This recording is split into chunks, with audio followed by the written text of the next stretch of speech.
Bonjour à tous, bienvenue à Discours Animal. Aujourd'hui, on parle de cochons miniatures et c'est notre experte Cathy Arcueil-Trudeau qui vient nous en parler.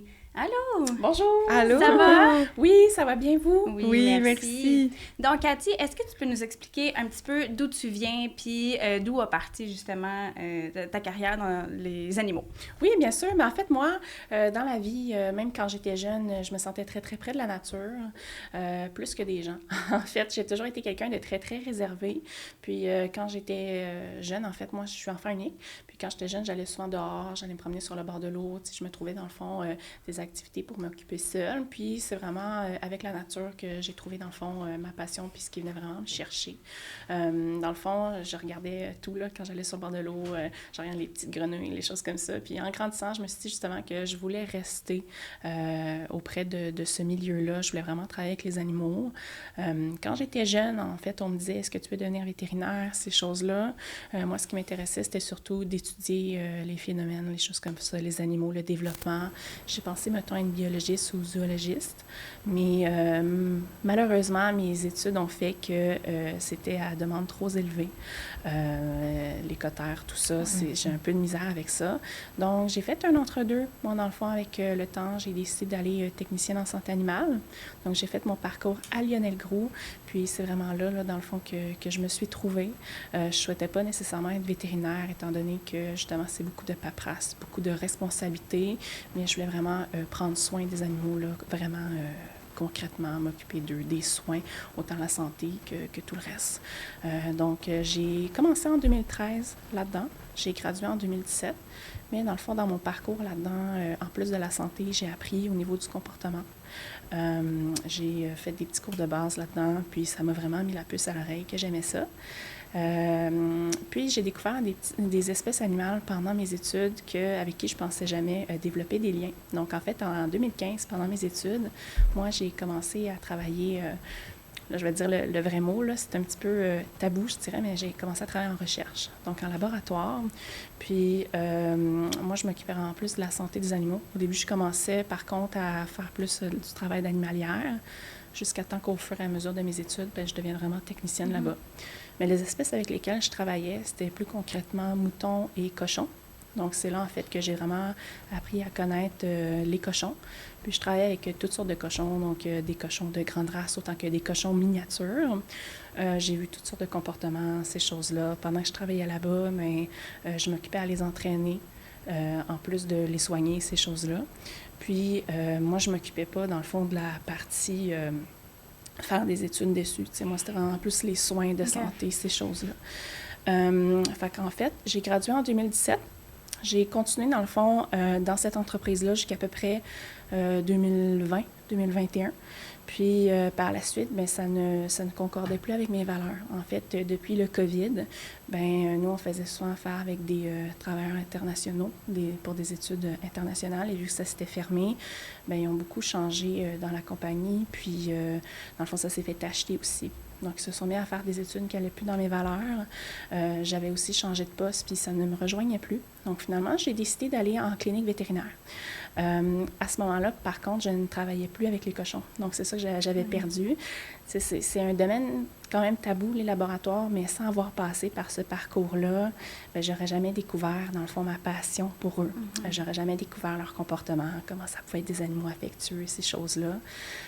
Donc, j'ai voulu continuer de travailler avec eux quand même et tout ça. Donc, entre-temps, j'ai aussi adopté mon premier cochon miniature. J'ai acheté ma maison comme 2020 à peu près. Puis, vu que j'avais ma maison, j'ai décidé d'avoir mon petit cochon.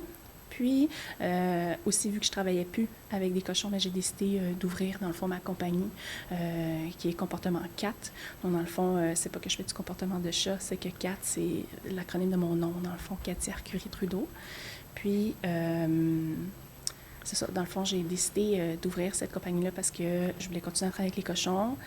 J'aimais beaucoup le comportement. J'avais fait des petits cours là-dedans et tout.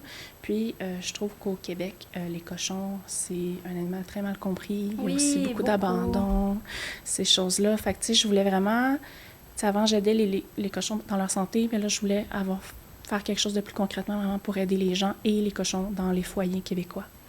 Est-ce que je me trompe si je dis qu'il y en a de plus en plus aussi chez les gens? Il me semble qu'on les voit plus. Oui, on les voit plus. En fait, ce qui est difficile, c'est que je trouve visuellement, c'est sûr que j'ai pas de statistiques là-dessus, mais visuellement, je trouve qu'il y a beaucoup plus...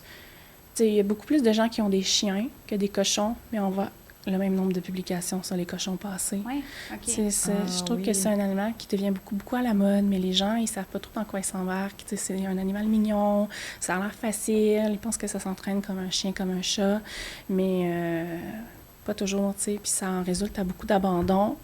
Il y a aussi qu'il faut une place pour son cochon, tu sais, ça peut faire du bruit, ça peut déranger les voisins. Je pense que ça aussi, ça peut résulter en beaucoup d'abandon, là. Puis, c'est quoi la différence entre un gros cochon puis un cochon miniature? En fait, un cochon miniature, c'est comme un regroupement de races. Un cochon miniature, c'est juste une appellation, en fait, qui mentionne que miniature, ça veut dire que c'est entre 0 et 300 livres. Pourquoi c'est miniature, en fait? C'est ça, les gens ils disent 300 livres, c'est vraiment pas miniature. Mais en fait, c'est que les cochons réguliers, dits de ferme ou de consommation, ces choses-là, ils font à l'âge adulte tous entre 300 et 1000 livres. Donc, c'est 1000 livres, le cochon, c'est immense. Là. Il y en a même, si vous voulez faire les recherches sur Internet, je pense qu'il y en avait un qui s'appelait Big Ben dans le temps. Là, il pesait comme en haut d'1 tonne. C'était comme je pense qu'il était inscrit dans les records Guinness, là, ces choses-là. Alors, oui. Fait que ce miniature, ça veut pas dire le petit cochon Babe, là. C'est pas... Non, en fait, Babe, c'était justement un gros cochon, mais dans le film, c'est un bébé.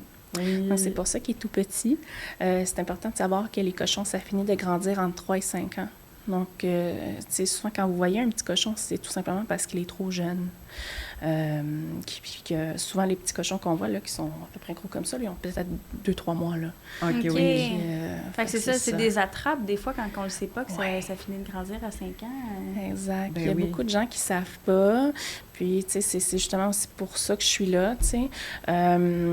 Puis, dans le fond, ça dépend des races, tu sais. Un cochon miniature, il y en a beaucoup qui vont dire moi, je te vends un micro-cochon. Aux États-Unis, il y a beaucoup le cochon teacup, ces choses-là. Mais c'est juste des marketing, en fait. Tu sais, il y a des bons éleveurs ici qui utilisent le terme micro-cochon, mais en fait, ce qu'ils veulent dire, c'est tout simplement qu'ils ont travaillé la génétique pour aller chercher des cochons miniatures de plus petite taille. Je vous dirais qu'en moyenne, un mini-cochon dit micro, ça fait entre 50 et 90 livres, là, à taille adulte. Quand même. Donc, quand même. Mais ça a été modifiquement... Ben, dans le fond, c'est que... modifié. Pas génétiquement modifié, mais c'est juste que, mettons, dans la reproduction, on sélectionnait les plus petits spécimens pour les reproduire. Ça fait qu'au fil du temps, la génétique était travaillée pour toujours avoir des plus petits sujets. Mais c'est difficile aussi, il faut penser à la mise bas. Ce qu'on dit des dystocies dans la bonne science vétérinaire, ben quand on a des cochons trop petits, ça peut causer problème à ce niveau-là. Puis ça peut amener aussi de la mortalité au niveau des naissances. C'est toujours, est-ce que c'est éthique, est-ce que c'est pas éthique de toujours vouloir plus petit? Donc, c'est beaucoup ça aussi, là. Oui, c'est sûr, quand on s'amuse à jouer avec la nature... Oui, autant, tu sais, pour les cochons, pour les chiens, pour les chats, oui, pour tout. Oui. Puis, est-ce que tu peux nous parler un petit peu de leur caractère? Est-ce que ça ressemble à nos animaux domestiques comme chien, chat, etc. ou... En fait, dans le règne animal, les cochons font partie des animaux les plus intelligents au monde. Selon la science, en fait, ils sont même au-dessus du chien au niveau de l'intelligence. Wow. On dit même qu'ils sont capables de se reconnaître dans le miroir, alors que c'est pas toutes les espèces domestiques qui le font. Pourquoi je parle de ça? C'est parce que ça influence beaucoup leur comportement, leur caractère. Ils sont très intelligents, ils comprennent très, très rapidement des choses, sont très faciles à entraîner, mais ils peuvent être très, tu sais, l'expression tête de cochon aussi, là. Ça vient, c'est vrai. C'est vrai de vrai parce que, tu sais, des fois, ils vont être tellement intelligents qu'ils vont comprendre des choses ou, tu sais, mettons, ils vont comprendre que dans le frigidaire, c'est de la nourriture. Tu sais, il y a des cochons qui vont tellement être intelligents qu'ils vont être capables de l'ouvrir pour aller chercher ce qu'ils veulent. La même chose pour les poubelles ou pour les armoires. Ils vont savoir comment les ouvrir et tout. Fait que des fois, il faut mettre des barrures de bébé. Oui. Fait que, tu sais, ça peut vraiment être tannant comme ça. Puis une fois qu'ils veulent quelque chose, ben ils en démordront pas. Il faut vraiment leur montrer qu'il y a quelque chose qui est plus payant parce que sinon, ils vont vraiment focusser sur quelque chose. Puis, en plus de ça, bien, ils sont très, très gloutons. Donc, ça aussi, des fois, ça peut être difficile, mais c'est facile à entraîner à cause de ça. Fait que, vu que c'est intelligent aussi, leur comportement, ça va faire en sorte que vous allez pouvoir lui apprendre plein de trucs grâce à la nourriture. Mais aussi, c'est un couteau à double tranchant parce que justement, ils vont peut-être vouloir justement trop de nourriture, être frustrés parce qu'ils ne peuvent pas aller l'avoir quand ils veulent. Tu sais, mettons un cochon, quand on fait les changements d'heure, puis que les cochons sont très habitués de manger à la même heure, bien, des fois, ils vont se mettre à crier le matin pour demander aussi leur nourriture. Oui. Fait que ça peut arriver. Ça prend du temps d'adaptation. Il y a beaucoup de gens qui ont vraiment de la misère, les départs avec leur cochon avec ça. C'est super challengeant. Puis aussi, je dirais que c'est un animal qui a vraiment besoin de beaucoup de stimulation. Ça se fait. Il y a des gens que ça va être un peu tabou qui disent un cochon, ça ne peut pas vivre en dedans, il faut vraiment que ça soit dehors et tout. Ça se fait, c'est juste que vu que c'est des animaux très curieux, très gloutons, il faut vraiment qu'on les surveille comme des enfants, puis il faut vraiment qu'on leur donne de la stimulation mentale. Un cochon, ça ne va pas vraiment comme avoir besoin de courir comme un chien, mais c'est plus fouir, faire du développement, de la stimulation, mettons des puzzles avec de la nourriture, des tapis de fouille. Ce qui respecte plus leur comportement naturel. Ça respecte plus leur comportement naturel aussi. Puis c'est normal qu'un cochon joue beaucoup avec son nez. Sur le terrain, ça peut faire des trous. Mais l'affaire, c'est que si on ne donne pas assez de jeux dans la maison, bien, ça peut faire la même chose chez nous. Ça peut faire la même chose sur le plancher, ça peut faire la même chose sur notre divan ou même les murs. Si les gens ne donnent pas assez de jouets, de choses comme ça. Est-ce que ça court dans la maison? Est-ce que... parce ça peut courir. Oui, mais tu sais, c'est pas des pattes non plus. Fait que est-ce qu'il glisse? Oui. Petite question. De quoi c'est pas des pattes? Ah oui, ben non, j'avais en tête l'image de les petits coussinets. Ah, OK. Dire. Pas des pattes, mais... Ça a effectivement 4 pattes, mais ça n'a pas... C'est correct. Mais c'est comment... Si c'est pas des coussinets, c'est que c'est des... Comme les chevaux, genre?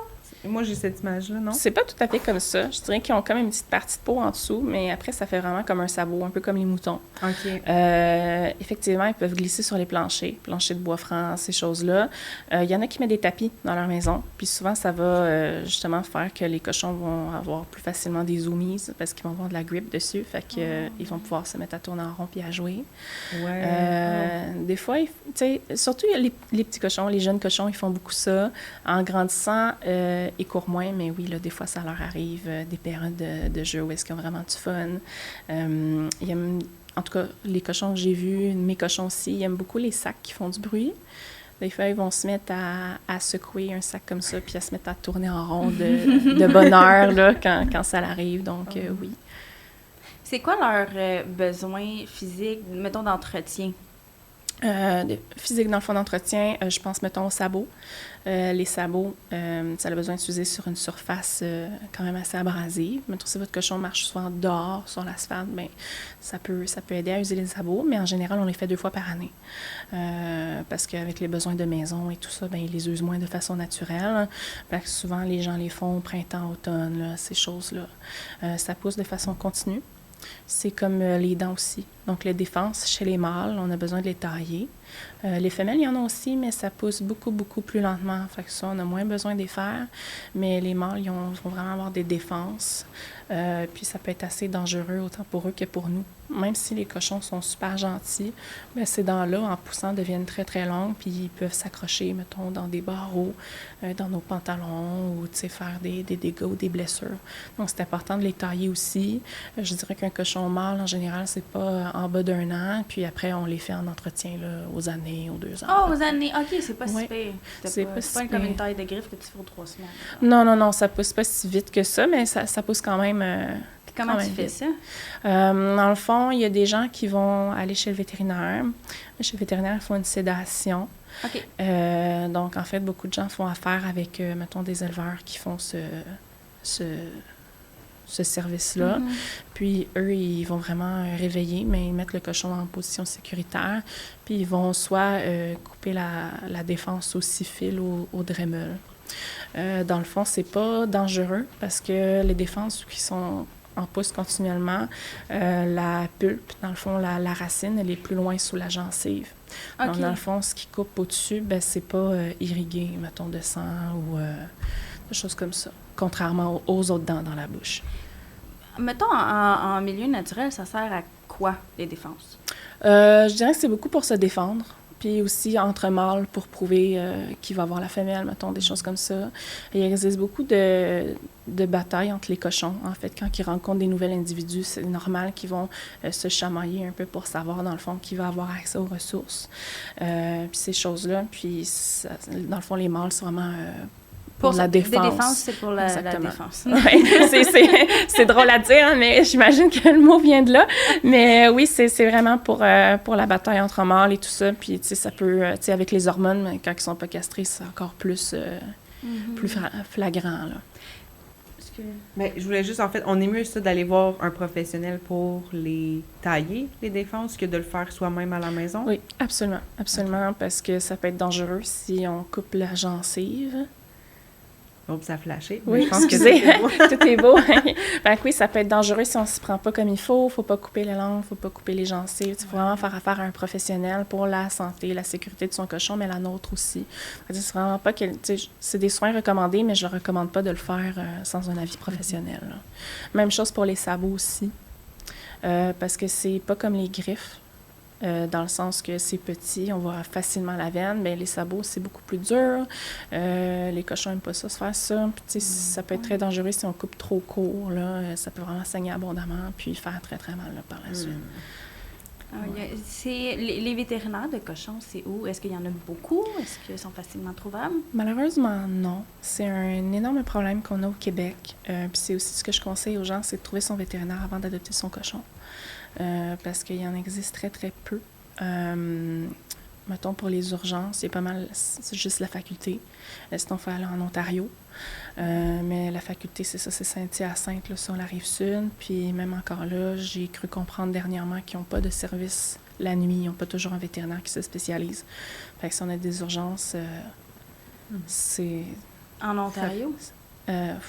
Techniquement, les gens vont à Saint-Hyacinthe, mais tu sais, j'ai cru comprendre que dernièrement, il y avait moins de services la nuit. Il fallait qu'ils attendent que le vétérinaire arrive le matin. Tu sais, c'est vraiment touché si ton animal est en danger de décéder, là. Mais sinon, ils font les cas plus spécifiques. Sinon, sur la Rive-Nord, il y a pas mal juste Cosvette avec le gardeur. Je pense qu'il y en a une ou deux autres, mais c'est tout. Il y a Dr Bayard à Montréal, que les gens aiment beaucoup aussi, qui est très, très bon. Puis sur la Rive-Sud, là, il y en a un petit peu aussi, là, sinon c'est plus loin. Souvent, les gens en région éloignée, il faut qu'ils fassent plusieurs heures de route là, pour trouver un vétérinaire pour soigner leurs cochons. Les vétérinaires de ferme, ils font pas ça? Je sais qu'il y en a qui se promènent ou que... Oui. En fait, un autre problème qu'on a au Québec, c'est que les vétérinaires de ferme ne veulent pas faire les cochons miniatures. Les vétérinaires de ferme, eux, ils font plus de la régie environnementale, ces choses-là, ou traiter des troupeaux. Ce qui fait que les cochons miniatures rentrent dans une autre catégorie pour eux.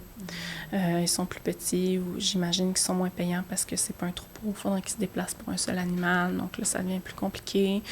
Des fois, ils sont pas toujours à l'aise aussi de faire les tests que les gens demandent. C'est parce que les cochons miniatures, c'est vraiment un animal domestique, tandis que la régie de troupeau, c'est souvent, malheureusement, pour la consommation.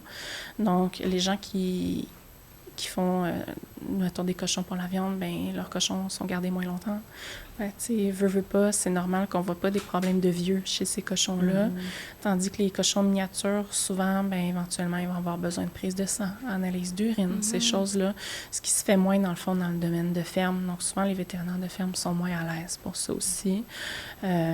Puis, en gros, c'est pas mal pour ça, là. Tu sais, il y en a qui le font pour dépanner, mettons, des gens pour la stérilisation des cochons mâles. Mais tu sais aussi, comme les femelles, c'est plus tricky, comme on peut dire.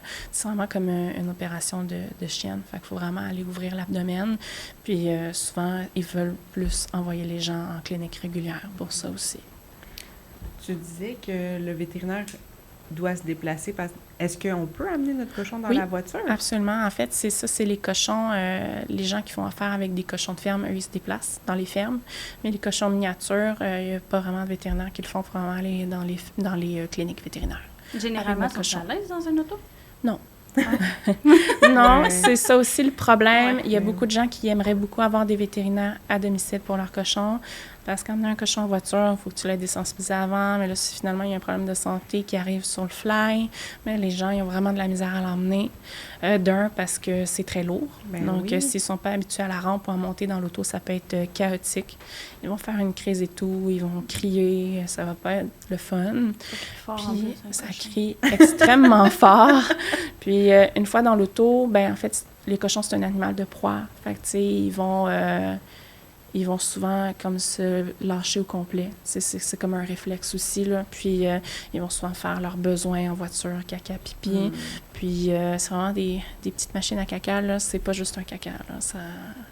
Ça peut en faire 5-6 pendant la route, là. C'est paniquant, là. C'est très, très paniquant pour eux, oui. S'ils ne sont pas habitués, parce qu'effectivement, ça s'habitue. Il y a une technique pour ça, il y a un protocole à suivre, mais ça s'habitue, là, puis plus on pratique, mieux c'est. Mais au début, c'est vraiment pas agréable. Sois à l'aise si tu n'as pas la réponse, là, c'est pas grave, mais ça vient de me flasher. Ils sont, tu sais, nous, on les considère comme animaux de compagnie. Est-ce qu'ils sont comme, selon la loi, des animaux de compagnie ou ils font plus partie des animaux de ferme, mais pas considérés comme animaux de ferme? Ça dépend, encore une fois, des villes. Okay. Dans le fond, au sein de certaines villes, ils tombent dans une zone grise. Dans le fond, il y a beaucoup de gens qui doivent être en zone agricole pour avoir des cochons parce que c'est encore considéré comme un animal de production, même si c'est un cochon miniature. Ils vont parler de cochons de ferme dans certaines villes, mais pas de cochons miniatures. Donc, en fait, c'est dans ce sens-là que c'est une zone grise. Il y en a qui vont en avoir, puis tant qu'ils n'ont pas de plainte, ils vont garder leur cochon. Mais dès qu'il y a un voisin qui va faire une plainte, là, ça va être de se battre contre la ville pour montrer que, dans le fond, tu as un cochon domestique, miniature, que c'est un animal de compagnie. Puis, ça peut rentrer dans plein de débats, là. Il y en a qui ont fait les démarches puis que ça a fonctionné. Mais encore là, il y a beaucoup, beaucoup de villes qui ne l'acceptent pas. Je crois aussi, dans le fond, Montréal l'acceptait avant. Maintenant, il faut une clause grand-père pour un cochon miniature. Ils ont reculé aussi devant cette loi-là. Donc, on n'a plus le droit d'avoir de cochon miniature à Montréal. Fait que ça aussi, c'est à prévoir avant l'adoption d'un cochon, là, pour pas avoir de troubles et être obligé de s'en départir. Si Absolument. Ça fonctionne Absolument. Pas. Puis, c'est quoi que ça mange, un cochon? La réponse, c'est que ça peut manger de tout. Est-ce que tout est bon? Non. Ce que ça devrait manger, c'est de la moulée spécialement conçue pour les cochons miniatures. C'est très important de faire la différence avec de la moulée pour cochons ordinaires parce qu'encore une fois, il y a beaucoup de sacs que c'est de la moulée d'engraissement. Dans le fond, il faut vraiment y aller dans une diète spécialisée pour les cochons miniatures. Les deux plus populaires ici au Québec, je dirais que c'est la Purina et la Masuri. Les deux se ressemblent beaucoup. En fait, ça va vraiment dépendre de comment ça va avec le cochon au niveau de la peau aussi, parce qu'il y en a une qui fait beaucoup de rouille, comme on dit, là, sur certains cochons. Dans le fond, c'est que ça fait comme des sécrétions, ça rend la peau plus grasse, quelque chose comme ça. Donc, il faut juste vraiment trouver comme la diète qui fait à notre cochon, mais en général, ces deux diètes-là se ressemblent assez. Il y a des gens qui donnent beaucoup de légumes aussi en à côté dans la journée. L'important, c'est vraiment de calculer les portions. En fait, un cochon ne doit pas manger à volonté parce que c'est tellement gourmand, ça ne ressent pas vraiment la satiété, puis ça peut manger là, jusqu'à s'en rendre malade. Fait qu'il faut vraiment les nourrir, mettons, 2 fois par jour, matin et soir, avec une portion fixe. Est-ce que c'est vrai que ça doit prendre des bains de boîte ou de sable ou ces choses-là? Tu sais, on entend souvent ça, que ça se roule dans le bois. Oui. Oui, en fait, c'est que les cochons, ils ont la peau très, très sensible. Surtout les cochons roses, ils vont être beaucoup plus sensibles, mettons, au soleil, au coup de soleil, ces choses-là. Alors, les cochons qui sont dehors, qui sont en milieu de ferme ou de fermette, ils vont souvent aimer se rouler dans la boue tout simplement pour protéger leur peau du soleil, mais aussi des insectes, des petits nuisibles, des choses comme ça. Les gens qui ont des cochons domestiques, qui aiment beaucoup soit mettre des chandails UV ou carrément de la crème solaire pour protéger la peau de leur cochon. Oh, c'est cute. Si on a la peau sensible, est-ce que justement il y a des crèmes spéciales ou c'est notre crème qu'on applique? Il existe des crèmes peau sensible pour les animaux qui existent. Il y en a aussi qui sont un petit peu plus spécialisées pour les cochons, mais en général, ils ont une peau qui ressemble beaucoup, beaucoup à la nôtre, donc des shampoings doux pour les chiens ou pour les bébés ou de la crème pour les peaux sensibles, mais grade humain, là, en général, ça convient. Encore une fois, moi, par contre, je ne veux pas m'avancer là-dessus, au cas où il y en a qui fassent des réactions à certains produits. Tout cochon a sa santé, puis il peut avoir ses petits problèmes de peau, mais en général, les gens peuvent mettre de la crème. Il y en a aussi qui mettent de l'huile de coco, carrément. Il y en a qui la mettent directement sur la peau, mais il y en a qui l'ajoutent dans la nourriture aussi. Sur la peau, c'est un petit peu mitigé. Il y en a qui disent que ça bloque les pores de peau, fait que c'est pas super bon. Il y en a d'autres qui disent que ça l'aide beaucoup quand même. À ce moment-là, ça serait vraiment à voir aussi. Sinon, moi, j'aime bien, mettons, mettre de l'oméga 3 dans la nourriture, ce qui va autant être bon pour la peau, le poil, que pour les articulations, là, ou ces choses-là. On a parlé aussi entre cochons, entre mâles, ça peut être difficile. Est-ce qu'on peut avoir plusieurs cochons à la maison ou c'est à éviter? Oui, en fait, pour qu'un... Tu sais, dans le fond, dans la nature, c'est souvent des animaux... c'est toujours, en fait, des animaux non stérilisés. À la maison, c'est différent. En fait, c'est très important d'avoir son cochon stérilisé parce que, justement, à cause des hormones, des fois, ils vont vraiment... Les mâles, surtout, vont être très difficiles à gérer, autant au niveau de la propreté que des hormones de vouloir se reproduire ou du comportement. Et, fait que dans le fond, il faut toujours les stériliser pour avoir un bon cochon. Même à ça, entre eux, c'est tout à fait normal là, qu'ils se challengent comme ça. Quand on entre un nouveau cochon dans un milieu qui a déjà des cochons, il va toujours y avoir des bagarres, en fait, parce que ça l'amène du stress, ça l'amène un débalancement de la routine, de l'environnement, puis il va souvent avoir des petites querelles là, pour les priorités aux ressources, là, puis ces choses-là. Fait que oui, c'est normal. Ça a l'air super imposant au début parce qu'il se mord beaucoup, il vise les oreilles, ils se mettent sur le côté, ils viennent avec une grosse crinière, puis ils font comme la petite danse de vouloir charger l'autre aussi. Donc ça a l'air super imposant, puis ça peut faire vraiment peur, mais en général, la plupart des cochons passent par là quand ils se rencontrent. Fait qu'on s'interpose pas, là. On se met pas... Non, très important. On s'interpose pas. C'est important d'avoir une zone où est-ce que les cochons peuvent s'en aller s'ils veulent. Qu'ils ne soient pas, mettons, pris dans un coin puis que l'autre continue de les attaquer. C'est important aussi d'intervenir, mais juste s'il y a des blessures importantes. Dans le sens que si vous intervenez puis que vous les séparez, mais que tout allait bien, ça risque d'être pire la prochaine fois, puis ils vont devoir repasser par ce stade-là. Fait qu'on n'intervient pas juste s'il y a des blessures. Au besoin, vous pouvez vous munir d'un panneau, un barrière de bébé ou quelque chose comme ça. Puis, toujours le faire sous supervision les premiers temps, absolument. On les met jamais ensemble s'il n'y a personne à la maison. Là. Est-ce que on les met comme quand on arrive avec un nouveau cochon, est-ce qu'on peut les mettre directement ensemble puis on attend que ça passe ou il y a une façon de procéder étape par étape? Moi, je le conseille pas direct parce que ça fait comme s'il y a un intrus qui rentre dans l'environnement du cochon qui était préalablement là. Ça va être super stressant pour lui et tout. Moi, ce que je recommande, c'est peut-être d'avoir des enclos séparés au début. Puis, mettons, de faire des rencontres graduelles ou, au départ, que leurs enclos, mettons, soient un à côté de l'autre. Puis, au fur et à mesure, on les introduit. Puis, on commence pas, mettons, avec des séances de 2 heures ensemble. Ça peut être, mettons, des petits 30 minutes, ça va bien, là, ils retournent se coucher, chacun dans leur coin, puis on recommence, puis on augmente au fur et à mesure que ça va bien, là, le nombre de temps qu'ils sont ensemble. Moi, c'est comme ça que je leur recommande. C'est pas toujours facile parce que c'est pas toujours tout le monde qui a des grandes maisons, des choses comme ça, mais idéalement, c'est graduellement là, que ça devrait être fait. Là. Puis, comment on sait que ça se passe bien, justement, qu'ils sont capables de s'entendre? Ils ont-tu le langage corporel, là, il parle comment? Oui, bien, en fait, le langage corporel d'un cochon qui n'est pas à l'aise ou qui veut attaquer ou qui regarde un autre cochon dans ce sens-là, il va souvent avoir la crinière qui s'irrisse. Il va souvent se mettre sur le côté, avoir les oreilles dressées, ces choses-là. Puis je dirais que quand ils sont plus à l'aise, ils vont plus se mettre à fouiller par terre, avoir une posture détendue, le poil taper normalement, dans le fond, sur le corps. Puis souvent, ils vont faire leurs petites affaires, là, chacun de leur côté. Une fois qu'ils vont être vraiment à l'aise, en général, des cochons, ça va se coller.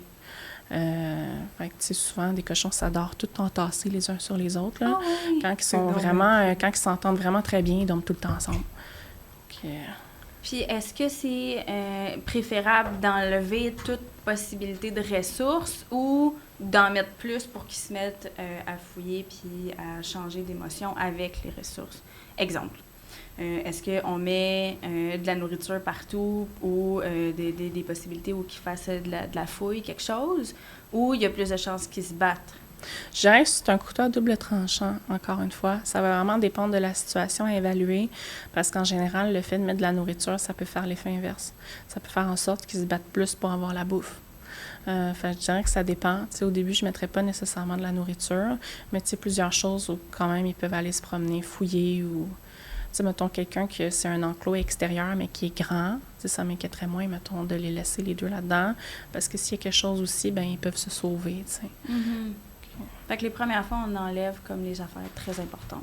Mettons, surtout, ce qui peut causer des problèmes, comme, mettons, des bols de bouffe qui traînent, là, avec de la nourriture dedans, des choses comme ça. Moi, je dirais qu'au début, c'est pas une bonne idée. Okay. Est-ce que c'est juste entre mâles ou les femelles aussi, ça peut causer problème? Ah, les femelles aussi, oui, tous les sexes. Puis, tu sais, les cochons mâles, femelles, une fois stérilisés, là, pour pas qu'il y ait de petits. Dans le fond, ça peut très bien s'entendre, autant qu'un mâle avec un mâle ou qu'une femelle avec une femelle. C'est juste les introductions que... C'est une étape, un passage obligé. Là, exact.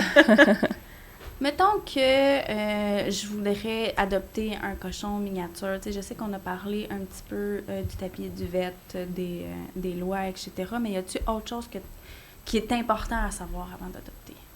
Oui. En fait, c'est important de savoir qu'on peut trouver un cochon pratiquement n'importe où, mais pour pas que vous fassiez avoir, que vous fasse frauder en vous disant, mettons, que le cochon est adulte, finalement, il n'est pas encore adulte. Parce qu'un cochon, en fait, ça peut se reproduire dès, 6 mois. Fait que, c'est facile de dire, la maman est de cette grosseur-là, les bébés ne dépasseront pas. Mais, souvent, c'est parce que le cochon ne va pas avoir terminé de grandir. Fait que, la personne va se faire dire que c'est un cochon de cette taille-là qu'elle adopte. Puis, finalement, non. Il y a des gens qui se font avoir comme ça avec des faux éleveurs. Fait que c'est important d'aller chercher un éleveur que vous pouvez vraiment, dans le fond, voir les parents, voir vraiment qu'est-ce qu'il y en a, voir les installations, voir la santé des animaux. Puis dans le fond, qui ne va pas vous berner, là. Il y a des bons éleveurs comme ça qui vont vraiment avoir des bonnes lignées, puis qui vont vraiment vous garantir un bon animal. Puis il y en a à peu près juste 2 au Québec. Enfin, mais sinon, les gens, ils vont beaucoup dans les fermes, les choses comme ça, puis ils se retrouvent avec des surprises, des animaux non stérilisés, des animaux pas socialisés, des animaux qui vont devenir très, très grands. Parce qu'on ne sait pas non plus, est-ce que finalement, les gens, ils ont reproduit des cochons miniatures qui vont faire 250 livres, ou encore une fois, est-ce qu'il est mélangé avec des cochons de race de ferme, puis finalement, leur cochon va faire 500 livres. C'est vraiment atroce. Je veux dire, quand tu as ça dans ta maison, puis tu le sais pas, là, c'est parce que... lui, il est habitué d'être dans la maison, puis à un moment donné, il n'y a plus de place. Le pauvre. C'est arrivé avec des gens aux États-Unis. Je ne sais pas si vous avez connu l'histoire de Esther the Wonder Pig. Non. Malheureusement, c'est un cochon qui est décédé, comme je crois, l'an dernier. Mais c'est des gens, en fait, justement, qui ont décidé d'adopter un cochon miniature, qui sont allés juste chez un farmer, je pense, là. Puis, ils se sont ramassés avec un cochon d'engraissement. Tu sais, les fameux petits cochons Babe, là. Finalement, ils ont décidé de le garder. Ils ont réussi à avoir une ferme et leur cochon... arrivait à la hauteur du comptoir. Mais ils ont décidé de la garder. Fait que c'est vraiment une bonne histoire, là. Ils l'ont gardée jusqu'au bout, mais tu sais, ça arrive, là. C'est des choses qui arrivent vraiment, là, aux gens, même ici, là. Mais ça doit être autant attachant un gros cochon qu'un petit cochon, là. Oui. Oui, Oui. c'est juste une autre adaptation. Là. Oui, Quand tu t'attends à exact. voir, Ben, quand ça te pile ses pieds, ça n'a pas le même effet, mettons. Ah, Voilà. puis même un cochon miniature, le mien fait 90 livres et ça fait très mal. Avoir un sabot sur le petit orteil, c'est vraiment atroce. Oh là là. Puis, Oh, excuse-moi, vas-y. oui, ben c'est ça aussi. Je voulais vous dire que c'est facile de savoir, en fait, quand on adopte aussi, si c'est un cochon miniature ou pas. Souvent, ils ont une conformation différente. Fait que, tu sais, c'est très important de regarder la morphologie aussi. Un cochon miniature, ça va toujours avoir des plus petites oreilles. Les cochons Ok. de ferme, ils ont souvent des très grandes oreilles ou des grosses oreilles pendantes. Ou, il y en a qui sont droites aussi. Mais c'est vraiment différent là, visuellement. Est-ce que ça vaut la peine, justement, de faire appel à un intervenant pour choisir son cochon? Est-ce qu'il y en a qui font ce genre d'accompagnement-là? Toi, est-ce que tu fais ça? Pour choisir, non. En fait, je pense vraiment que le cochon va vraiment s'habituer à notre mode de vie. Oui, ils vont avoir leur personnalité, mais tu sais, un cochon, ça va tout avoir besoin de socialisation, de choses comme ça. Tu sais, pour le choisir, je vous dirais, choisissez-le avec votre cœur, puis comment vous cliquez avec. Mais tu sais, l'éducation, c'est vraiment autre chose. Puis c'est à ce moment-là, tu sais, que je vais vraiment accompagner les gens. Parce que de toute façon, mettons, des petits cochons, vu que c'est des animaux de proie, ils vont naturellement avoir peur de l'homme. Il faut naturellement crier quand ils sont pris et tout. Fait que, tu sais, c'est comme s'ils partaient un peu tous de la même place. Puis, dans le fond, même si vous choisissez un cochon ou un autre, choisissez-le juste comment votre cœur vous le dit. Puis le reste, tout s'apprend. Se faire flatter, ça s'apprend à prendre confiance envers nous, ça s'apprend. Puis c'est aussi important, justement, d'aller chercher un éleveur consciencieux comme ça parce qu'il va déjà avoir fait une base avec ses cochons. Mais je vous dirais que c'est tous des bons cochons là, quand ils sont bébés. Ben, c'est comme n'importe qui, hein, quand on grandit, on se développe un caractère, puis c'est ça. une Puis, personnalité. exact. Puis c'est vraiment avec vous qui va développer un lien. Peu importe le cochon, si c'est fait de la bonne façon, ils peuvent tous être des bons cochons là, dans ma tête. Là. C'est quoi les problèmes de comportement que tu vois le plus souvent? Propreté, puis destruction ou des cochons qui crient, des choses comme ça. J'en vois beaucoup. Il y a aussi des gens qui me contactent parce que leurs cochons sont agressifs. Donc ça peut souvent arriver que le cochon, dans le fond, il décide de chialer ou de grogner quand le propriétaire vient. Puis des agressions, c'est, mettons, qui charge la visite, le propriétaire, ou qui donne des coups de tête, des choses comme ça. C'est pourquoi ça, généralement, que ça se produit? Ça dépend. Je dirais que c'est vraiment, encore une fois, c'est du cas par cas. C'est vraiment important d'aller évaluer la situation, évaluer l'environnement. Mais souvent, ce que j'ai vu, mettons, concernant les invités, c'est tout simplement que les cochons n'étaient pas à l'aise en face des gens qui ne connaissaient pas ou que, justement, ils n'étaient pas à l'aise à ce que quelqu'un rentre dans leur zone de confort. Fait que, c'est souvent une source de stress et d'anxiété, mais ça s'adapte. On peut le travailler aussi pour que, justement, ils arrêtent de faire ça. Là. C'est juste un moyen de défense, un moyen d'éloignement, dans le fond, d'une source qu'ils ne veulent pas voir ou qui sont moins à l'aise avec. T'sais. Puis pourquoi ça crie généralement? Ça, c'est quand même drôle là, que tu me poses la question parce que ça peut crier pour vraiment beaucoup, beaucoup de raisons. Ça peut être de la frustration, ça peut être de l'ennui. Mais souvent, mettons, un cochon va crier aussi parce qu'il ne se sent pas confortable. Mettons, un cochon, c'est pas confortable quand on le prend dans nos bras. Quand ils sont grands, on peut pas, là, mais quand ils sont petits, ça se fait. On les prend comme ça, puis ils vont hurler. C'est vraiment juste parce qu'ils ne se sentent pas confortables. Ça se travaille pour qu'ils soient habitués dans les bras, mais c'est juste que c'est un aliment qui aime qui aime pas se sentir à l'étroit, puis qui est pas confortable quand ses pattes ne touchent plus le sol. Fait que c'est pour ça, mais ça se désensibilise. Fait que ça, c'est une raison pourquoi il crie. Demander de la nourriture, ça peut être une raison pourquoi il crie. Vouloir sortir de l'enclos aussi. Ça peut être toutes des choses comme ça, là, ou, mettons, les premiers bains aussi, là, quand notre cochon il est très sale puis qu'on doit le laver. Il y en a qui détestent l'eau. Fait que des fois, ils vont se mettre à crier pour ça. Ça peut être une panoplie de raisons. Là. J'avoue, est-ce qu'il faut donner le bain régulièrement à notre cochon? Ça dépend. Je dirais, moi, je le recommande qu'au besoin. Si le cochon est très, très sale ou que, mettons, il est en mue, puis là, il perd tout son poil, toute sa peau, parce que oui, ça peut arriver. Ils ont des mues 2 fois par année, puis là, ça devient l'enfer dans la maison. Ça perd énormément du poil. Puis, pourtant, ça n'en a pas tant. Ça dépend. Il y en a qui ont le poil long, il y en a qui ont le poil très court, il y en a qui n'ont pas de poil. Mais ceux qui ont du poil, ils le perdent, là. Puis ça tombe, là, vraiment beaucoup. Ils peuvent faire beaucoup de pellicules aussi. Fait que, tu sais, cette peau-là aussi va tomber dans la maison. Ça fait pas très propre. Fait que souvent, il y a des gens qui vont aimer les laver pour enlever ça d'un coup, tu sais. Ça peut être une raison pourquoi qu'on le lave. L'autre, ça peut être qu'il s'est sali ou, tu sais, que marcher dans la litière ou, tu sais, qu'en auto aussi, ben il est arrivé des accidents. Ça peut être toutes des raisons. Fait qu'à ce moment-là, par contre, je ne recommande pas de le laver plus qu'une fois par mois parce que ça défait la barrière naturelle de la peau. Ça peut assécher la peau puis à ce moment-là, amener d'autres problèmes.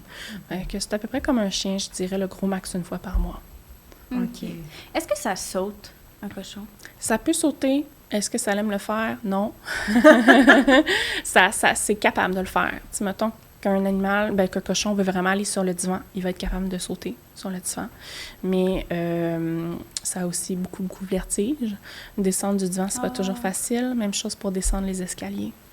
C'est pas super habile, c'est très trapu sur pattes. Donc, ça va déboule-tu? Oui. J'ai rien, mais... Oui. C'est vrai, j'avais pas pensé à ça. Ils ont des petites courtes pattes. Puis oui. Puis les petits sabots glissants. Tu sais, souvent, ceux qui disent, mettons, moi, il faut qu'ils descendent les marches pour aller faire ses besoins dehors, mettons, ils vont mettre des fois des tapis antidérapants ou carrément une rampe. Ça prend. Il faut y aller doucement parce qu'ils peuvent vraiment perdre pied. Moi, je ne recommande pas d'avoir, dans le fond, des très grands escaliers à monter et descendre. Puis en plus, avec le temps, en vieillissant, le cochon, il peut avoir moins d'aptitude à le faire ou avoir des problèmes avec ses pattes. Donc, ça peut être dangereux. Ça devient difficile à prendre dans nos bras pour monter matin et soir. Fait que, tu sais, 3-4 marches, ça va, là, mais, tu sais, des gros escaliers, moi, je le recommande pas pour cette raison-là. Puis, tu as parlé de litière. Est-ce que c'est pour les cochons ou c'est si tu avais un chat, par exemple? Non, en fait, les cochons peuvent être propres autant en litière que dehors. OK. En fait, on recommande que les bébés aient tous une litière pour commencer. Parce que quand ils sont trop jeunes, les froids de l'hiver, c'est un petit peu trop intense pour eux. Ils ont aussi beaucoup, beaucoup de misère à réguler leur température, les cochons, et surtout quand ils sont bébés. Donc, en fait, les grands froids peuvent leur amener une baisse, un choc, dans le fond, système immunitaire. Ils peuvent attraper des petits virus, des choses comme ça, ou carrément que ça fait mal à leurs petits poumons fragiles. Donc, en fait, pour la première année de vie, moi, je recommande d'avoir une litière dans la maison. Litière, tu sais, c'est quand même un cochon, fait qu'il faut prendre un gros bac. En général, c'est, mettons, un gros bac Rubbermaid, des choses comme ça qu'on prend. Puis, mettons, des granules, des copeaux de bois ou des piquets lavables, en général, ça va bien. Pas de litière de sable, de choses comme ça. Il faut toujours vérifier que notre cochon ne le mange pas. Un cochon qui n'est pas habitué va vouloir en goûter au début. Puis si c'est du sable, en plus, ça peut être hyper dangereux. Fait que c'est pour ça qu'il y a beaucoup de gens qui utilisent, mettons, des copeaux. Du sable, ça peut être dangereux? Si ingéré, ça peut faire des gros clumps là, dedans, dans l'estomac. Puis ça peut être... Est-ce que c'est à surveiller une fois à l'extérieur aussi? En général, une fois qu'ils sont habitués puis tout, puis ils comprennent qu'il y a pas mal juste le gazon qui se mange. Mais, mettons, moi, j'ai adopté un cochon qui avait déjà 1 an et demi, 2 ans, puis elle connaissait pas le dehors du tout, tu sais. Moi, j'ai comme fait un sauvetage. Puis la première fois que je l'ai mis dehors, elle mangeait tout, là. Fait que, tu sais, c'était à surveiller aussi. Je pense que j'avais mis des copeaux dans la litière, elle les mangeait aussi. Fait que, tu sais, j'avais comme rechangé ça. Tu sais, c'est toujours à surveiller pour pas que ça soit trop abrasif ou que ça fasse des blocages. Mais en général, ils vont pas manger ça. Mais tu sais, la litière pour chat, je recommande pas. En plus, c'est cher. En plus, ça peut faire des blocages, ça peut coller dans la bouche, tout ça. Fait que c'est pas recommandé. Oui, s'ils mangent tout. Oui. Mais justement, tantôt, tu disais, quand ils ont une idée dans la tête, là, ils n'en démordent pas, il faut leur montrer autre chose. Est-ce que ce n'est que lié à la nourriture ou ils pourraient avoir d'autres fixations? En général, c'est pas mal lié à la nourriture, mais tu sais, mettons un cochon qui veut vraiment être dehors puis qui veut pas que tu le rentres dans la maison, ça peut arriver.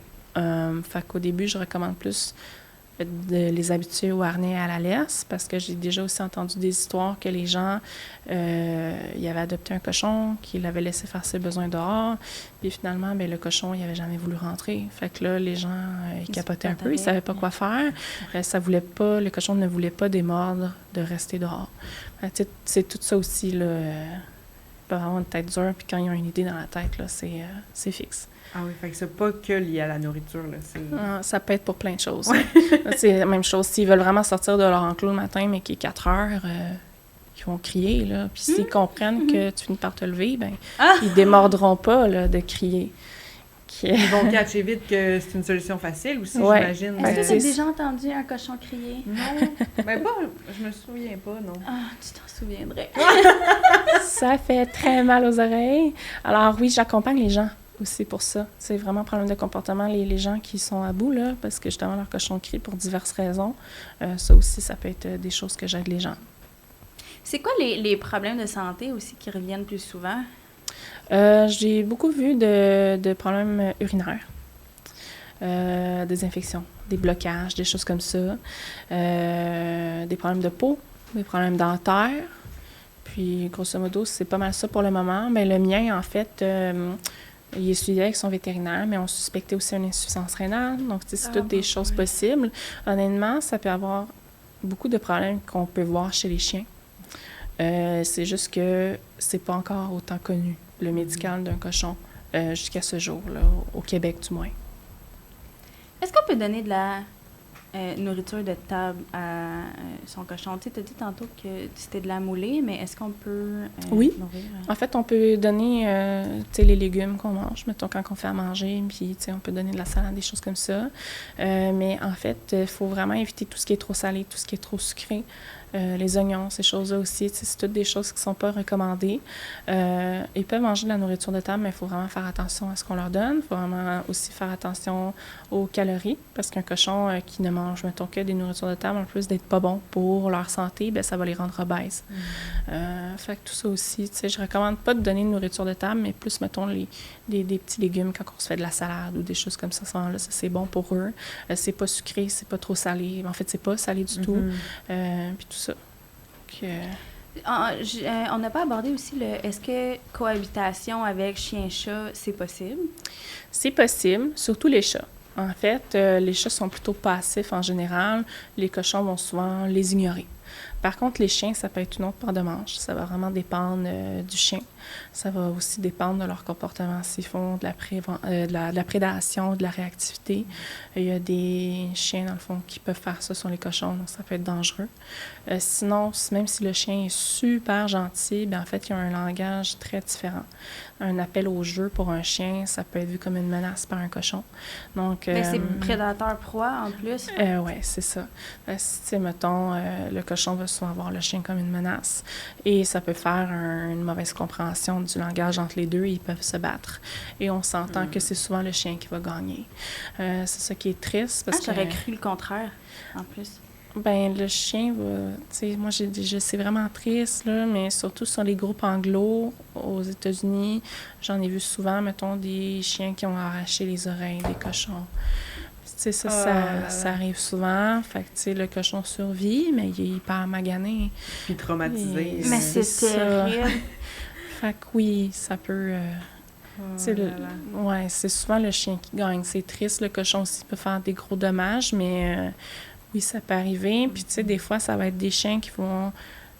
tu sais, ça a comme arrivé du jour au lendemain, là, qui vont avoir été meilleurs amis pendant 3 ans. Puis, tu sais, ça peut arriver comme ça, mais c'est juste... Tu sais, c'est pas parce que le chien est mauvais, c'est pas parce que le cochon est mauvais, c'est juste parce qu'ils se sont mal compris. Ouais. Tu sais, fait que moi, je recommande toujours de les séparer quand on n'est pas à la maison, puis seulement sous surveillance et dans un meilleur des mondes, pas de chien ni de cochon, jamais, tu sais. Ouais. Puis tu as parlé de harnais et de laisse. Oui. Où on peut trouver un harnais pour un cochon? Il y en a beaucoup qui en font. Il y a Élégant Bien Éduqué, Joe Costume. Je sais qu'il y en a d'autres, mais j'oublie. J'imagine qu'on ne peut pas prendre ceux d'un chien. Non. Étant donné qu'ils n'ont pas la même morphologie au niveau du cou, du thorax et tout ça, c'est très différent. Le cochon est plus fait comme un tube, là. Tu sais, c'est un peu vraiment différent. Puis souvent, ils vont réussir à se tortiller puis à sortir d'un harnais pour chien. Donc, il faut vraiment un harnais spécialement pour les cochons, puis aussi pour leur apprendre. Bien, ils n'ont comme pas la bande qui leur passe sur le chest. Souvent, c'est comme juste 2 anneaux avec une ligne sur le dos. Puis c'est vraiment à cause de leur conformation. Donc, c'est ça. Puis on les trouve pas en boutique. En fait, il faut vraiment contacter, mettons, le Coin du cochon. C'est un site Internet qui vend des trucs pour les cochons au Québec. Mais sinon, on peut contacter directement les fournisseurs. Je sais qu'il y en a sur Etsy aussi. Aux États-Unis, il y en a d'autres comme Pig Ear, ces choses-là. Mais c'est vraiment des trucs spécialisés. Est-ce que ça aime ça, se promener dans la rue? Puis, Normalement, non. Il faut leur apprendre. Ça fait vraiment partie des apprentissages. Ensuite, une fois qu'il y en a qui comprennent que c'est pour aller manger dehors, du gazon, des choses comme ça, ils vont vraiment aimer ça. Mais comme c'est un animal, justement, qui n'aime pas se sentir à l'étroit, il faut leur apprendre le toucher. Il faut leur apprendre à mettre le harnais parce qu'au début, ils vont paniquer avec ça sur le dos. Même chose si on les amène dehors, s'ils ont une restriction, si on tire dessus, bien encore une fois, ils vont se sentir coincés, ils vont paniquer. Fait que, c'est tout un procédé, dans le fond, de désensibilisation là, de tout ça là, au niveau du harnais. Excuse-moi. Vas-y. Je voulais juste demander, est-ce que ça prend du temps à l'apprentissage de peu importe quelle désensibilisation ou... En fait, je dirais que pour partir du début, une adaptation, c'est en moyenne 3 mois. Le fameux 3-3-3, là, comme 3 mois, 3 semaines, 3 jours. Ce qui est valide pour les chiens aussi au niveau de l'adaptation, bien, c'est valide pour les cochons aussi. Faut qu'ils apprennent, dans le fond, à découvrir leur environnement. Ensuite, c'est le côté avec l'humain, puis tout le reste. Fait c'est une grosse adaptation. Ceux qui vont avoir vécu des choses, ceux qui vont avoir moins été en contact avec l'être humain ou jamais dans une maison, mais ça peut être beaucoup plus long. Tout ça. Mais une fois qu'ils comprennent comment ça fonctionne, une fois qu'ils sont habitués à la routine, une fois qu'ils sont habitués à savoir comment ils sont entraînés, ça peut se faire très vite. Apprendre la propreté, une fois que le cochon est déjà propre à la litière, là, mettons, apprendre la propreté dehors pour un cochon, ça peut aller autant que 2 jours à 2 semaines. Là. Wow!